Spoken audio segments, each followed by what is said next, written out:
पाकिस्तान पर ऑपरेशन सिंदूर का जो असर पड़ा है वो भी हम आपको बता रहे हैं। दुनिया के कई देशों ने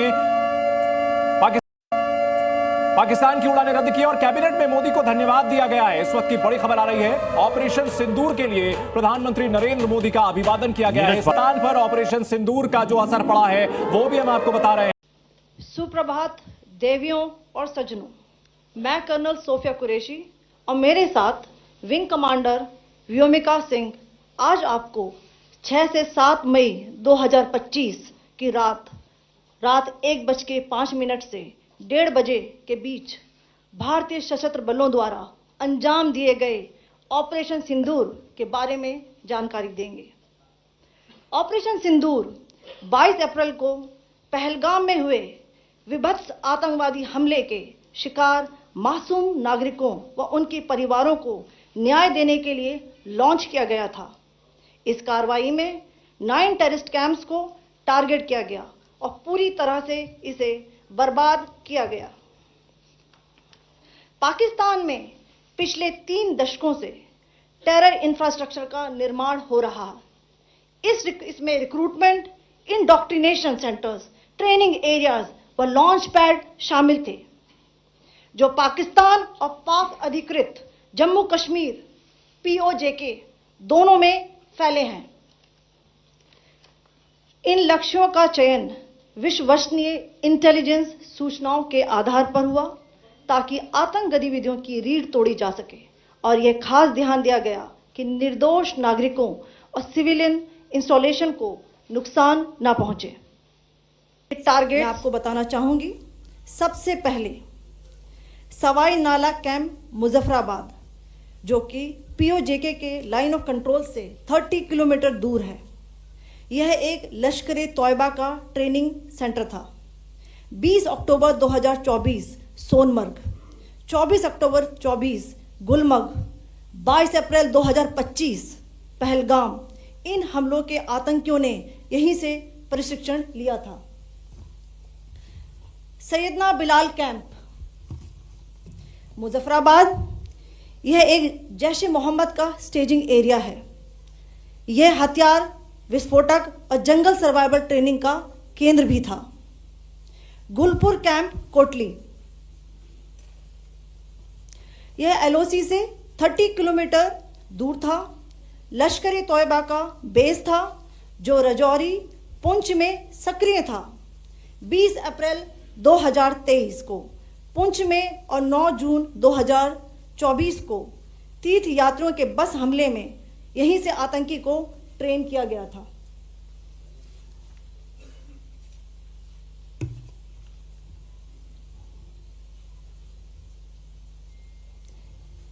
बरनाला कैंप बिम्बर, यह LOC से 9 किलोमीटर दूर है। यहां पर हथियार हैंडलिंग, IED व जंगल सर्वाइवल का प्रशिक्षण केंद्र था। अब्बास कैंप कोटली,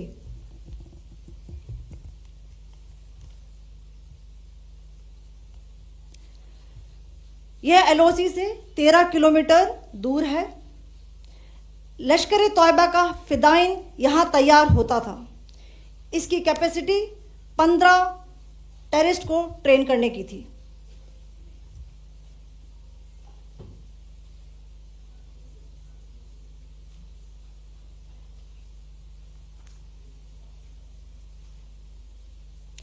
अब मैं पाकिस्तान के अंदर के टारगेट से अवगत कराना चाहूंगी। पहला, सर्जल कैंप सियालकोट, यह अंतर्राष्ट्रीय सीमा से 6 किलोमीटर की दूरी पर है, सांबा कठुआ के सामने।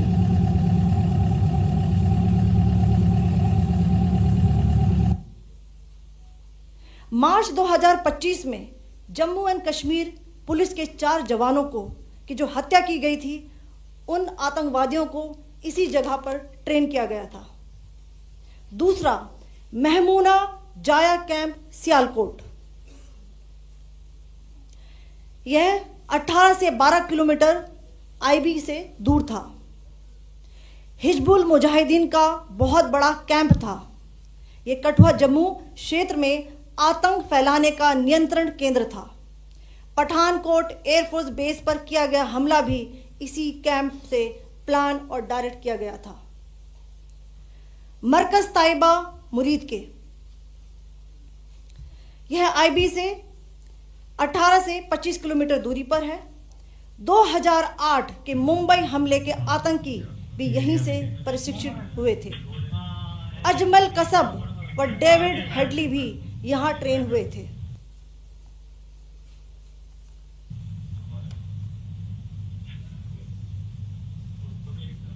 आगे दूसरा है।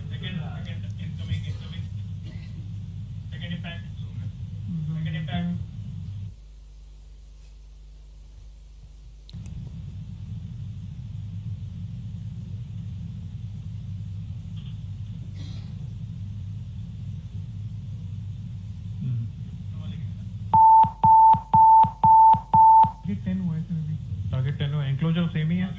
7 it is hit the target. हाँ हाँ।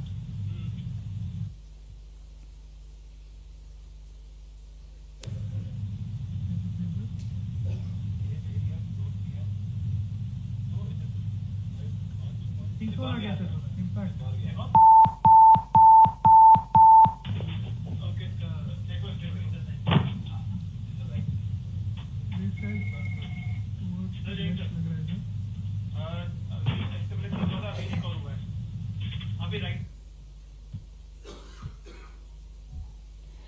मरकज सुभान अल्लाह भावलपुर, यह इंटरनेशनल बाउंड्री से 100 किलोमीटर दूर है। जैश ए मोहम्मद का मुख्यालय था। यहां पर रिक्रूटमेंट, ट्रेनिंग व इंडॉक्ट्रिनेशन का केंद्र भी था। शीर्ष आतंकी अक्सर यहां आते थे। मैं आप सबको बताना चाहती हूं कि किसी भी सैन्य ठिकाने का निशाना नहीं बनाया गया और अभी तक किसी तरह की नागरिक क्षति की रिपोर्ट नहीं है। धन्यवाद। जय Hind. Operation Sindoor was launched by Indian Armed Forces to deliver justice to the victims of Pahalgam terror attack and their families. 9 terrorist camps were targeted and successfully destroyed. Over the last 3 decades, Pakistan has systematically built terror infrastructure. It is a complex web of recruitment and indoctrination centers, training areas for initial and refresher courses, and launch pads for handlers. These camps are located both in Pakistan as well as Pakistan occupied Jammu and Kashmir areas. Some of the well-known training camps are located, as you can see on the screen. They are distributed from Savai Nala in the north, counting to approximately 21, ending at Bhavalpur to the south.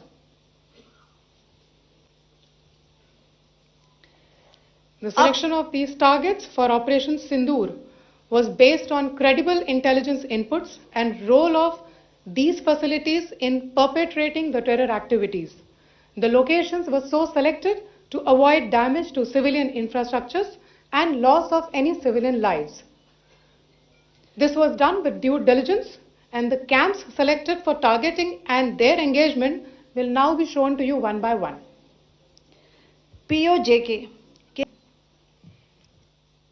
The strike on the terror camps were undertaken through precision capability, as shown to you. A niche technology weapons with careful selection of warheads was ensured so that there will be no collateral damage. The point of impact in each of the target was a specific building or a group of buildings. All the targets were neutralized with clinical efficiency, and the results reiterate the professionalism of the Indian Armed Forces in the planning and execution of their operations. No military establishments were targeted. India has demonstrated considerable restraint in its response. However, it must be said that the Indian Armed Forces are fully prepared to respond to Pakistani misadventures, if any, that will escalate this situation. Jai Hind, and thank you very much.